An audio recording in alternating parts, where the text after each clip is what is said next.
Hello everyone, welcome to the KZGN News. Today we're bringing news about the Route 58 road closure, City Council news, news from the Ridgecrest Police Department, Ridgecrest Animal Shelter, news from the Sutherland Shannon Grove, today's gas prices, weather, sports, and much more. From the Rademacher Hills to Bee Mountain and the mighty Sierras, Ridgecrest to Inyokern and China Lake, this is your news for the Indian Wells Valley with the KZGN News crew. Hello, I'm Tom Whitnick. Thanks for joining us for the news affecting Ridgecrest and the Indian Wells Valley. Now an update on State Route 58. The California Department of Transportation is continuing to clear mud, debris, and vehicles from State Route 58 between Mojave and Tehachapi. Due to a flash flood that occurred last Thursday, mud flowed from the surrounding mountains onto State Route 58 at approximately 4:30 p.m. The highway closed to through traffic at 6:30 p.m. due to the amount of mud and vehicles that were engulfed by the mud. It was discovered that approximately 1.5 miles of roadway was covered in 5 to 6 feet of mud. 78 passenger vehicles, 2 buses, 36 trucks, 1 RV, 1 trailer were stuck in the mud. Emergency personnel were able to safely remove all travelers and move them to emergency shelters. There have been no injuries or fatalities. As of Sunday, 33 passenger vehicles, 13 big rigs, and approximately 0.4 of a mile of mud is in the process of being removed. Caltrans has 52 employees on site with 11 loaders, 5 graders, 14 dump trucks, an excavator, and a field truck. There are also 4 engineers and 2 geologists assisting the damage. Granite Construction has been hired to assist with the excavations and mud removal. Granite Construction has 27 employees with 9 loaders, 2 dozers, 3 excavators, 1 scraper, 1 Pettibone forklift, and 33 to 60 end-dumped haulers. State Route 58 will remain closed to the traveling public until all vehicles have been extracted and all mud has been cleared. There may be roadway repairs needed as well. It is estimated at this time that State Route 58 will reopen by Thursday, October 22nd. The traveling public should avoid this section of highway and plan an alternate route. For information in regards to vehicles that were excavated, please contact Bishop California Highway Patrol Dispatch at 760-872-5900. So for now, the only way to Bakersfield is via 178 through the Kern River Valley. In other weather potential tragic news from the storm, Kern County Sheriff's Office deputies are searching for a man who they say was swept away during the flooding on October 15th. At about 10:45 p.m., deputies in Rosamond were notified of a missing person. The missing person was last seen being swept away in a river of mud and sand in the area of 150th Street West and Highgate Avenue. The missing person was identified as Richard Harville, age 67, from Boron. Harville was visiting friends in the Rosamond area. Witnesses reported Harville was trying to prevent his truck from being swept away when Harville was swept away by the strong current of water, mud, and sand. Air support from the Los Angeles Sheriff's Department and members of the Kern County Sheriff's Desert Search and Rescue Team searched the area but did not locate Harville. Harville's truck was located a short distance away from where he was last seen. Search and rescue members have been actively searching for Harville, but suspended their search Sunday. The search for Harville continued today.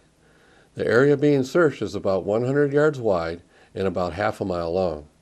That area is about 4 to 6 feet deep with mud and water. Anyone with information on Harville's whereabouts are asked to call the Kern County Sheriff's Office at 661-861-3110. Well, Wednesday will be the next regular City Council meeting. It'll be held at City Hall at 6 p.m. The biggest item on the agenda is the last item to be discussed. It will be the public's first view of a study for the replacement of the city's wastewater treatment plant. This has been 10 years in coming. Anyway, here's the rest of the agenda. We have the following items during the presentation segment. The Council will receive a presentation by Sergeant Marone regarding the donation of 25 automated external defibrillation, or AED, devices from Liberty Ambulance. Next on the consent calendar, the Council will handle these items. First, they will consider adopting a resolution to approve the agreement with Willdan to provide assessment engineering services for the annexation of properties within Track 6700 and 6775 to the existing Landscape and Lighting District, number 2012-01, and to form a storm drain benefit assessment district for a fee of $21,000. Next, they will consider adopting a resolution establishing the citywide Enterprise Resource Planning System project and budget of about $780,000. This will come from unallocated TAB funds with New World Systems for the new financial payroll and human resources system. This is for the funding for new finance system that was recently cut to balance the last budget deficit problem. The next segment of the meeting is discussion and other action items. First, the Council will consider approving another nomination to the appointment of Measure L Citizens Advisory Committee. Next, they will consider establishing the North China Lake Boulevard, East Ridgecrest Boulevard Median Art Project event as a signature event of the city, authorizing special event insurance coverage, and authorizing the city manager to approve a transportation maintenance agreement with Caltrans. Next, the Council will get a presentation and have a discussion of the quarterly financial report of the city. And the final agenda item is probably the most important one. The Council will get a presentation and discussion of the wastewater plant study. This is a long-awaited study. There are a few alternatives the Council will have to decide on. So if any of these items are of interest to you, plan on attending the Council meeting this Wednesday at 6 p.m. at City Hall. In news from the Ridgecrest Police Department, we got this press release. Last Thursday, employees of Avis Rent-A-Car discovered 3 rental vehicles had been stolen from the business. During an extensive search of the Ridgecrest area for the vehicles, Detective Cushman located one of them being driven by Wenceslau Abundis. One of the stolen vehicles was also recovered near the rental business. The third vehicle is still currently outstanding and has been entered into the state stolen vehicle system database. Investigation revealed that Peter Patton also was involved in the theft of the stolen vehicles. He was located by Detective Dilly and taken into custody. Abundis and Patton were booked into Kern County Jail on charges of possession of stolen property. Again, the third vehicle is still missing. If you see any vehicles abandoned in your neighborhood, notify the Ridgecrest Police Department. Now stay tuned for more news from the Ridgecrest Police Department when we come back.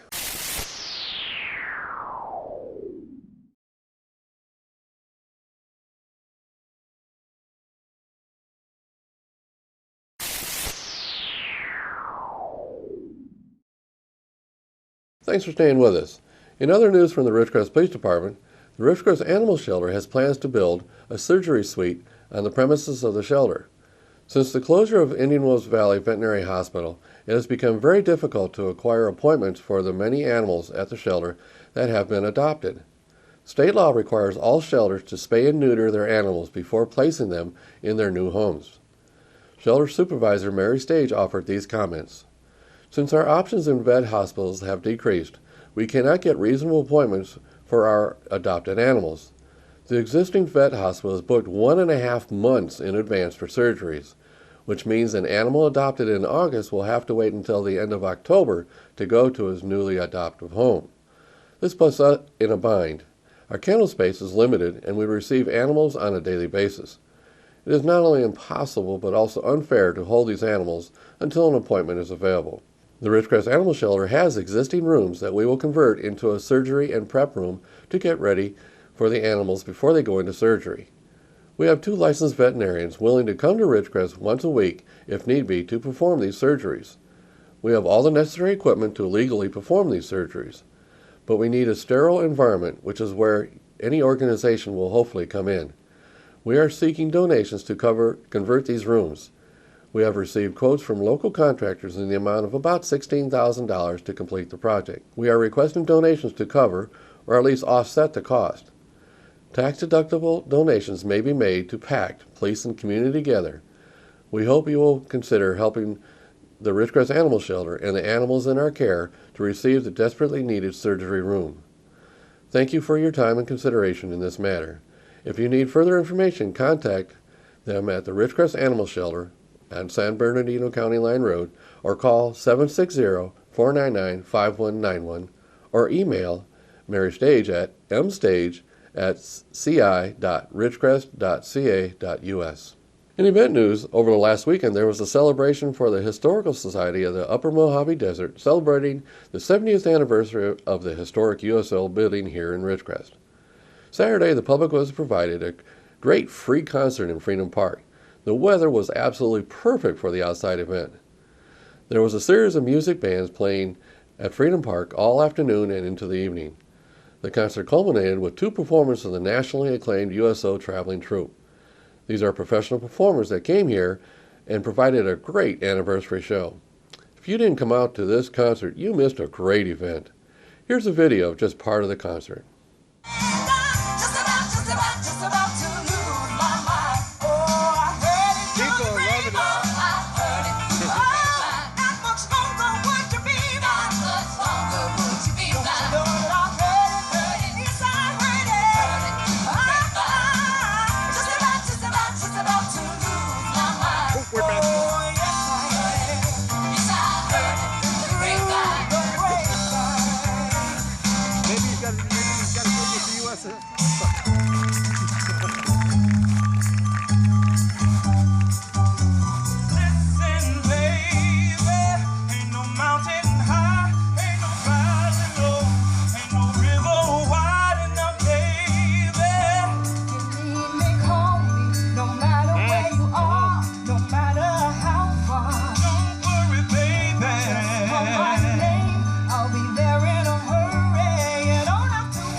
And they can't take that away. And I'm proud to be an American, where at least I know I'm free. But I won't forget the ones who died, who gave that right to me. And I'll proudly stand up next to you and defend her still today. 'Cause there ain't no doubt I love this land. God bless the USA.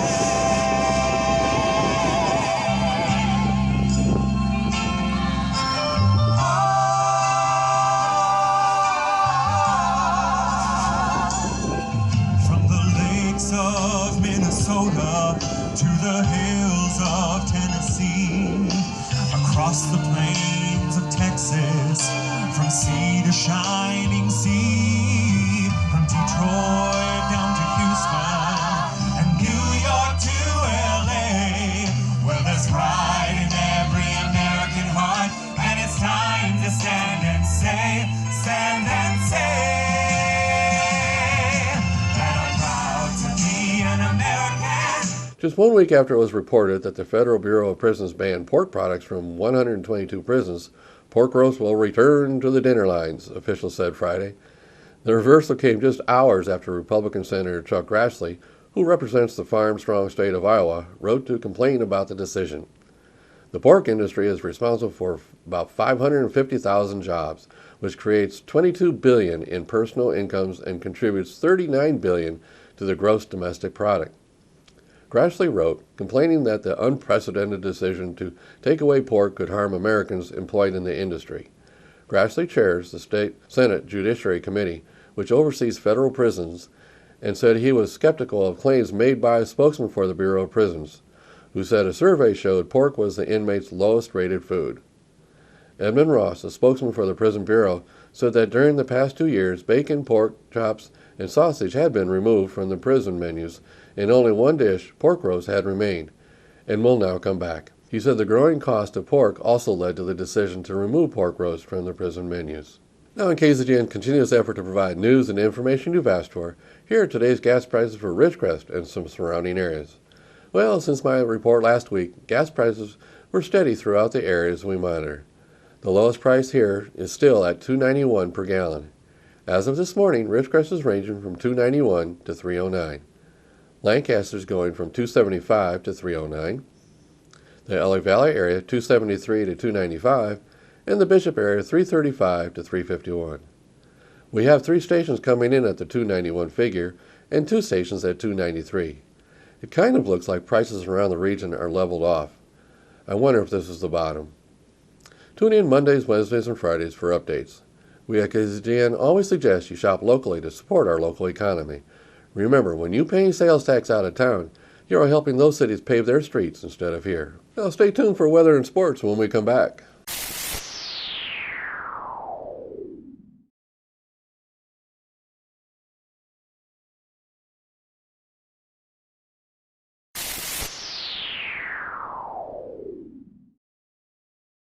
Thanks for staying with us. Let's go to Keith for the weather. Thank you, Tom. Some of the coldest air so far this season will linger across parts of the eastern U.S., with temperatures as much as 10 to 15 degrees below normal. Temperatures are expected to be moderate as the week progresses. Meanwhile, temperatures will be above normal across much of the central U.S.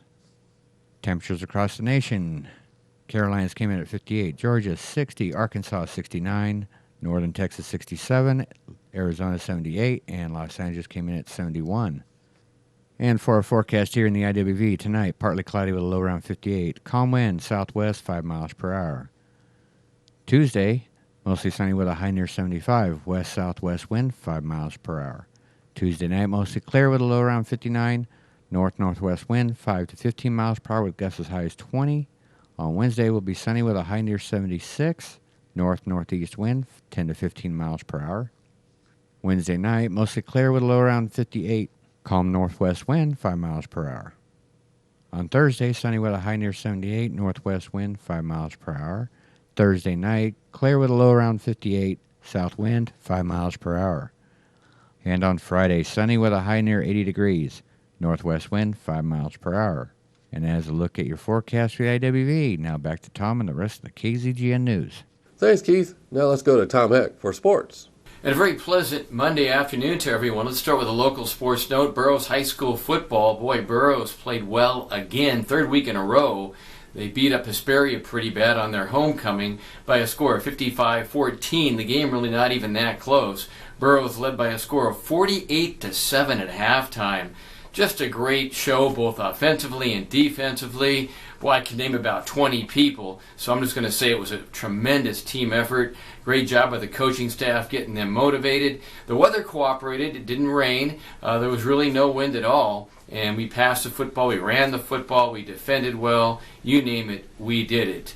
Next game, Friday night at Apple Valley. The win important because it puts Burroughs in a tie for first place with a perfect 2-0 league record. We'll play Apple Valley away at their place at Bass Stadium in Apple Valley on Friday night. Burroughs could win that game, then they would become 3-0, and they would set up a big game against Oak Hills the following week here in Ridgecrest. Oak Hills right now and Serrano tied with Burroughs with a 2-0 perfect record. Okay, Major League Baseball, the New York Mets win again. They beat Chicago. It was pretty cold in New York. They lead now 2-0. The next game will be in Chicago. In fact, games 3, 4, and 5, if needed, will be in the Windy City. And then if needed after that, it'll come back to New York. It's a 2-3-2 series swing the way they play in the playoffs for baseball. Also, Kansas City, 2-0 over Toronto. They win the first 2 games rather easily. Although they were down 3-0 in the 7th inning, they scored 5 and they went on to win in that game. Game 3 is tonight up in Toronto. Okay, Major League Baseball will have their World Series starting next week. And right now it looks like the Mets in the driver's seat along with the Kansas City Royals. That would be very interesting. All those teams really deserve it. The Cubs playing well down the stretch. College football, Notre Dame beats USC. USC actually led for a while in the second half. Notre Dame played well down the stretch. Michigan State beat Michigan in an unbelievable finish. You'd have to see it to believe it. Go to the website and you can watch it. Ohio State beat Penn State, I should say the website of Michigan State. They'll show it for you. Number 13, Ole Miss loses to Memphis in the Liberty Bowl. Boy, the Tigers off to a 6-0 record, their best start in recent memory. And number 2, TCU beats Iowa State. Tomorrow we'll have the top 10 rankings when they come out on Tuesday. In the NFL, Monday Night Football tonight, the Giants will take on the Eagles. That game in Philadelphia. Sunday night, New England outlasted Indianapolis 34-27. Some very interesting games yesterday in the NFL, notably the Chargers, Green Bay. That was a pretty good game. Phillip Rivers ended up with 503 passing yards, even though the Chargers fell 7 yards short of winning the football game. Now that he also completed 43 passes, that is a franchise record, and he's expecting his 8th child today, and that would also be probably a franchise record. So Phillip Rivers, boy, the older he gets, the better he plays. The 49ers took a win yesterday. They beat the Ravens at home. Carolina somehow came back and beat Seattle at Seattle. Carolina is undefeated, if anybody noticed. And Minnesota beat Kansas City. Boy, the Chiefs struggling some. Pittsburgh over Arizona. A little surprised at that, although that was in Pittsburgh. And guess what? The Lions win their first game of the year. They beat up on the Bears 34-31. Now, the Cleveland Browns, you know, Johnny Manziel, those Cleveland Browns who have really struggled in the past, played a lot better football this year, but now they have lost 3 straight games in overtime. In overtime, of all things. They lose to Denver yesterday in overtime in Cleveland. And that would be your sports on this Monday. We'll talk to you tomorrow. Tom Heck for KZGN. So that's the news for today. All of us at KZGN-TV know you have a choice in what you watch for your news. We all thank you for choosing KZGN-TV, Ridgecrest's only locally owned community TV station. Now stay tuned for Ridgecrest Talk coming up next.